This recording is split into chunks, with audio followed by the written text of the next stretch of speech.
University professor started off his class by picking out of his back pocket a £20 note. And in this lecture hall of about 200 people, he asked, how many of you would like this note? Naturally, all 200 hands went up. He said, interesting.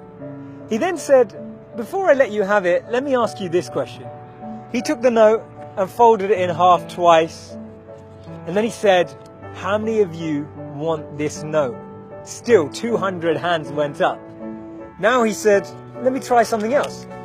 He took the note and he crumpled it. He said, how many of you want this note now? Still, 200 hands went up. Finally, he chucked the note on the floor. He screwed it with his shoe and crumpled it even more, picked it back up, now with dirt, and said, how many of you want this note? All 200 hands were still up. He said, today you've learnt an important lesson. No matter how much I crumpled that note, how much I scrunched it up, how many times it was trodden on, you still wanted it because it was still worth £20. In the same way that that £20 note held its value, so do you.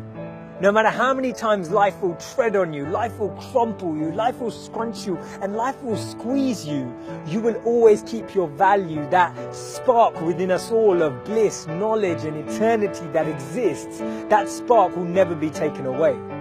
Our value is not created by the price of our clothes or our bank balance or the job title that we have. See, we should be building life and not just building our CVs. In the middle of 2009, he was the software engineer that no one wanted to hire. He had 12 years of experience at Yahoo, but he was rejected by Facebook and then rejected by Twitter. He'd been to a great university. He had a great CV. But he decided to team up with one of his alumni members at Yahoo and started to create an app and focus on the startup space.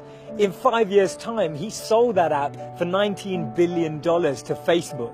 Believe it or not, that was Brian Acton, the co-founder of WhatsApp. When he was rejected from Facebook, he said it was a great opportunity to connect with some fantastic people. I look forward to life's next adventure. When he was rejected by Twitter, he responded by saying, worked out, it was quite a long commute.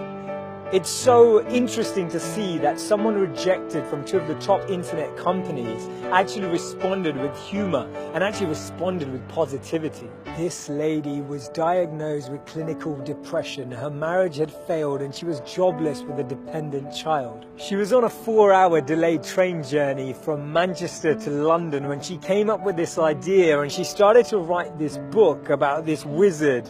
And as she started writing, she then finished her manuscript, took it to 12 publishers and was rejected by all 12. Believe it or not, that's J.K. Rowling. This man watched his first company crumble. He was a Harvard University dropout and his first company's demo didn't even work. He went on to build Microsoft. His name's Bill Gates. Therefore, failure is just a sign that we need to widen our scope. We need to be ready and build ourselves up for the next level. Actually, what we end up achieving is far greater than what we'd envisioned for ourselves. And this divine plan, this orchestration can't be happening without this intervention that occurs, because if we had it our way, we'd just settle, we'd just accept what we thought was our goal, what we thought we were chasing.